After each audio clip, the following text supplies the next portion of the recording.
Hello दोस्तों, welcome to our channel विचार box. और आज का हमारा टॉपिक है आईपीओ। आपने अक्सर बहुत लोगों को कहते हुए सुना होगा भी कोई आईपीओ आया है, जल्दी अप्लाई करो। तो क्या है ये आईपीओ? बहुत लोगों का कन्फ्यूजन रहता है क्योंकि आज हाल फिलहाल इन दिनों में भी बहुत आईपीओज आ रहे हैं। तो क्या है ये आईपीओ, इसे हम थोड़ा डिटेल में समझने का कोशिश करते हैं। चलिए, IPO stands for initial public offering. अब ये इनिशियल पब्लिक ऑफरिंग क्या मतलब है इसका? It's a process. एक क्या प्रोसेस है? When a private company sells its shares to public for the first time. अब आईपीओ क्या है? Initial public offering. ये एक ऐसा प्रोसेस है जिसमें एक प्राइवेट कंपनी अपने शेयर्स को बेचती है। किसको? पब्लिक को, फॉर द फर्स्ट टाइम। जो शेयर्स को आज तक कभी नहीं बेचा हुआ, उन्हें पहली बार पब्लिक के लिए लॉन्च किया जाता है। और जो प्राइवेट लिमिटेड कंपनी है, अब वो प्राइवेट नहीं रही, अब वो लोगों को अगर उसने शेयर बेच दिए तो अब वो एक पब्लिक ट्रेडेड कंपनी बन चुकी है। तो कंपनी ऐसा क्यों करेगी? वो आईपीओ क्यों लाएगी? वो अपने शेयर्स पब्लिक को क्यों बेचेगी? या वो अपनी ऑनरशिप है वो क्यों बेचना चाहेगी? तो चलिए समझते हैं एक एग्जाम्पल से। आप स्क्रीन पर देख सकते हैं। फॉर एग्जाम्पल, आप एक बेकरी चलाते हैं, ठीक है? और आप जब वो बेकरी चलाते हैं तो आप उसके ऑनर हैं, 100% ऑनर आप हैं। अब आपके दिमाग में एक आइडिया आया भी क्यों ना मैं मेरी बेकरी की 4 या 5 ब्रांचें और खोल दूं, या मैं इसे ग्रोथ करूं या इसको एक्सपैंड करूं। तो अब आपको पैसा चाहिए। आपने क्या करा? आपने सोचा भी मैं 90% ओनरशिप तो खुद के पास रख लेता हूं, लेकिन 10% ऑनरशिप को मैं लोगों को बेच देता हूं। तो जब आप फर्स्ट टाइम अपनी 100% ऑनरशिप में से 10% ऑनरशिप किसी लोगों को बेचने के लिए ऑफर निकालेंगे फर्स्ट टाइम, उसे क्या बोला जाएगा? IPO, initial public offering. पहली बार जब आप ऑफर निकाल रहे हैं 10% बेचने के लिए, उसे आईपीओ बोला जाएगा।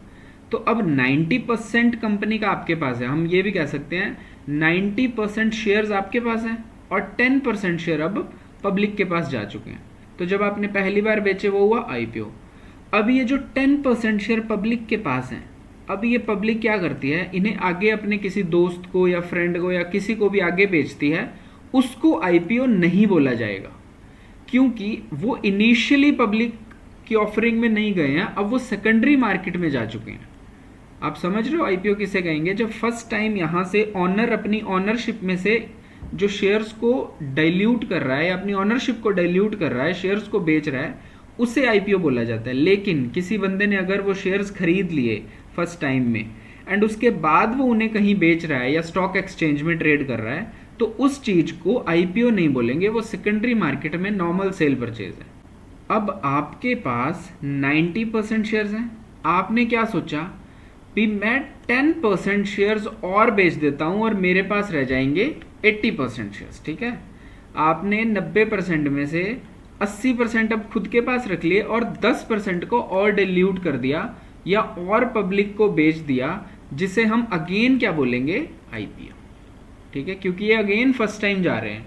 अब ये जो आपने 10 फिर आगे लोगों को बेच दिया, अगर ये आगे किसी को बेचते हैं उसे आईपीओ नहीं बोलेंगे, वो सेकेंडरी मार्केट में नॉर्मल सेल परचेज हो रहे हैं, स्टॉक मार्केट में सेल परचेज हो रहे हैं। तो यहां से हमें क्या पता लगा भी अब आपके पास रह चुके हैं 80% और मार्केट में है 20%। अब जो नेक्स्ट आईपीओ है वो अब इस 80% में से ही आ सकता है, ये 20% में कभी आईपीओ नहीं आएगा। तो अब यहाँ क्वेश्चन ये उठता है, अब यहाँ से हमें आईपीओ तो क्लियर हुआ अभी क्या है, पर क्वेश्चन ये उठता है भी ये जो बेकरी है ये अपनी ऑनरशिप को बेचेगी क्यों? तो अब इसके कुछ कारण होते हैं, चलिए वो समझते हैं। तो कंपनी आईपीओ लॉन्च क्यों करेगी? To raise money for expansion. कोई भी कंपनी है उसे पैसा चाहिए क्योंकि उसने एक्सपेंशन करनी है या कोई न्यू प्रोडक्ट्स को लॉन्च करना है या अपने कोई पुराने लोन है जिन्हें पे करना है। तो अब लोन जो कंपनी ने ले रखे हैं उस पर इंटरेस्ट लग रहा है, उसे वापस करने के लिए कंपनी क्या करती है? अपना कुछ शेयर्स है वो बेच देती है, अपना कुछ हिस्सा बेच देती है। तो जो पैसा इकट्ठा होता है उससे अपना लोन पे किया तो इंटरेस्ट लगना बंद हो गया। नेक्स्ट है to give early investors a chance to cash out and get returns. जो कंपनी के अर्ली इन्वेस्टर्स है, अब अर्ली इन्वेस्टर जो ओनर्स रहे होंगे या प्रमोटर्स रहे होंगे या जिसने शुरू में प्राइवेट प्लेयर्स थे जिन्होंने इन्वेस्ट किया होगा, अब जब वो अपने शेयर्स को बेचेंगे, आईपीओ में लेके आएंगे, पब्लिक को बेचेंगे, तो उनके शेयर बिक गए तो उनके पास पैसा आ गया, तो इन्वेस्टर्स के पास एक चांस हो गया कैश आउट करने का और कुछ रिटर्न्स कमाने का। नेक्स्ट है third point, to improve the company's brand image and credibility in the market. अब कोई भी कंपनी अगर अपना आईपीओ लेके आती है तो वो बहुत तरह की पेपर वर्क से निकलता है। वो उसको सेबी चेक करता है, उसको बहुत लोग चेक करते हैं, उनकी बहुत रिपोर्ट सामने आती है जिससे कंपनी की एक तरह से ब्रांड इमेज अच्छी हो जाती है। अब कोई भी कंपनी अगर फ्रॉड कर रही होगी या अच्छा काम नहीं कर रही है, बैड प्रैक्टिसेस कर रही है, तो वो अगर आईपीओ लॉन्च करेगी तो क्या होगा, लोग उसकी balance sheets, profit and loss और हर जगह अच्छे से घुसेंगे, उसे देखेंगे, तो उन्हें डर है भी शायद हमारी कोई चीज़ पकड़ी ना जाए। तो इसलिए जब कोई कंपनी आईपीओ लॉन्च करती है तो उसकी क्रेडिबिलिटी और ब्रांड इमेज है उस पर एक पॉजिटिव इफेक्ट पड़ता है। क्लियर? नेक्स्ट देखते हैं। तो आईपीओ काम कैसे करता है, how does N IPO work. Company, कोई भी कंपनी है, उसने आईपीओ लॉन्च करना है, वो क्या करेगी, वो company plans to go public, तो सबसे पहले वो एक इन्वेस्टमेंट बैंक को ढूंढेंगे, किसी एक इन्वेस्टमेंट बैंक को ढूंढेंगे जो उनकी हेल्प करेगा ये सब करने में। फिर वो अप्लाई करेंगे, पेपर वर्क होगा, सेबी के पास जाएंगे, कुछ मार्केट रेगुलेटर्स हैं उनसे मिलेंगे, सारे अपने डॉक्यूमेंट्स हैं उन्हें सबमिट करवाया जाएगा। फिर जो इन्वेस्टमेंट बैंक उन्होंने सेलेक्ट करा है जो उनकी हेल्प कर रहा है, अब वो हेल्प करेगा उनको भी, जो आप आईपीओ लॉन्च कर रहे हो जिसमें आप शेयर्स लोगों को बेच रहे हो, तो उस शेयर की कीमत क्या रहेगी, उसका प्राइस क्या रहेगा, वो देखा जाएगा। देन क्या होता है, देन जब ये सब हो जाएगा तो फिर पब्लिक के लिए ओपन किया जाएगा एक लिमिटेड टाइम पीरियड के लिए भी, अब आप शेयर्स को अप्लाई कर सकते हैं। आप और हम अप्लाई कर सकते हैं, हमें एक विंडो दी जाएगी भी, अब आप इस विंडो के अंदर शेयर्स को अप्लाई कर सकते हैं, आईपीओ के लिए अप्लाई कर सकते हैं। और जब वो कंपनी स्टॉक एक्सचेंज पे लिस्ट हो जाएगी, क्यों, इससे पहले क्या था, वो कंपनी प्राइवेट थी, अपना काम करती थी, प्रॉफिट कमाती थी, दैट्स इट। अब वो जब स्टॉक एक्सचेंज पे लिस्ट हो गई, क्यों, उसने जो अपनी शेयर्स है वो लोगों को बेचे, अब लोग उसके ऑनर हैं, अब वो स्टॉक एक्सचेंज पे ट्रेड होती है, तो क्या होगा, after the IPO shares are listed and start trading in the stock exchange. जैसे इंडिया में एनएससी और बीएससी पे आप उनका ट्रेड देख सकते हैं। अब हम बात करते हैं एक रीसेंट आईपीओ की जो अभी 2 दिन पहले लिस्ट हुआ है। तो उसमें क्या था, वो ओपन कितने पे हुआ, वो लिस्ट कितने पे हुआ, 880 पे। उसका जो प्राइस था वो 880 रुपये पे वो स्टॉक मार्केट पे लिस्ट हुआ, और आज वो कितना है 2 दिन के बाद, दैट इज 1123 रुपये। मतलब उसने 2 दिन के अंदर 28% रिटर्न दी है। तो एनएसडीएल आपको पता है एक फाइनेंशियल सर्विस कंपनी है, तो उसने अभी आईपीओ लॉन्च करा, कंपनी ने फिक्स नंबर ऑफ शेयर्स एक सर्टेन प्राइस पे बता दिए, इन्वेस्टर्स ने शेयर्स के लिए अप्लाई किया। अगर आप चाहते हैं भी इस प्रोसेस को डीपली समझना तो आप कमेंट कर सकते हैं, मैं उस पर एक डेडिकेटेड अलग वीडियो बना दूंगा। तो चलिए इसे ही कंटिन्यू करते हैं। तो डिमांड के हिसाब से जैसे भी ओवर सब्सक्रिप्शन है या अंडर सब्सक्रिप्शन है, उसी हिसाब से शेयर्स को लोगों को दिया जाता है।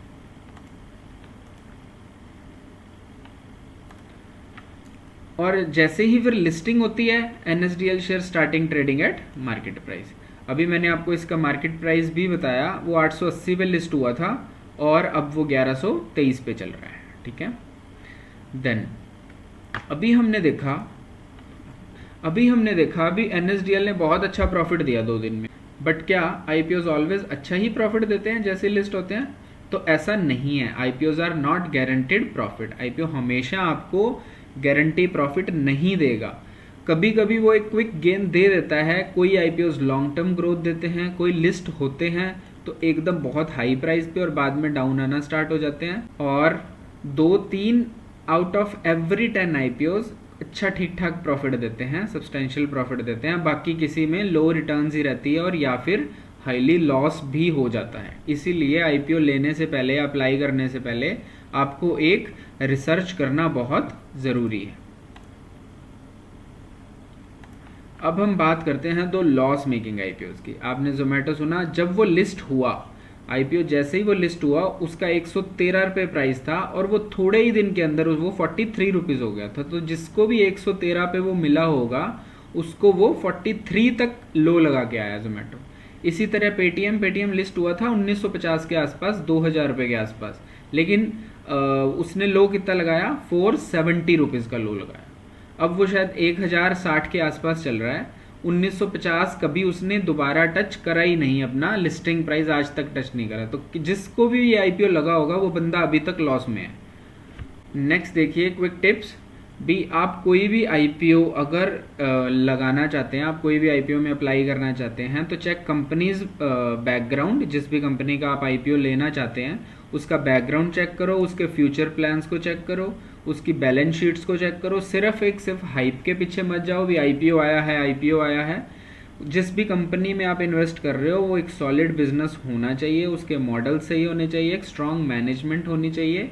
And it's better to invest in popular, well-reviewed and fundamentally strong companies instead of blindly chasing new IPOs. तो आपको सिर्फ एक हाइप में आकर IPOs को चेज नहीं करना है, एक पॉपुलर, वेल रिव्यूड और फंडामेंटली स्ट्रॉन्ग कंपनीज के साथ ही जाइए, तभी आप IPOs में एक अच्छा रिटर्न कमा सकते हैं। होप आपको ये वीडियो समझ आया होगा। It was a very quick video जिसमें आईपीओ क्या है, कैसे काम करता है, क्या आईपीओ हमेशा प्रॉफिट ही देता है, तो हमने ये 2-3 टॉपिक कवर करे। हाँ, अगर आप चाहते हैं भी आईपीओ लेने से पहले तो कंपनी को कैसे एनालाइज किया जाए, if you want that video आप कमेंट करके बताइए। एंड होप आपको वीडियो समझ में आया होगा। Do like the video, subscribe the channel. Thank you.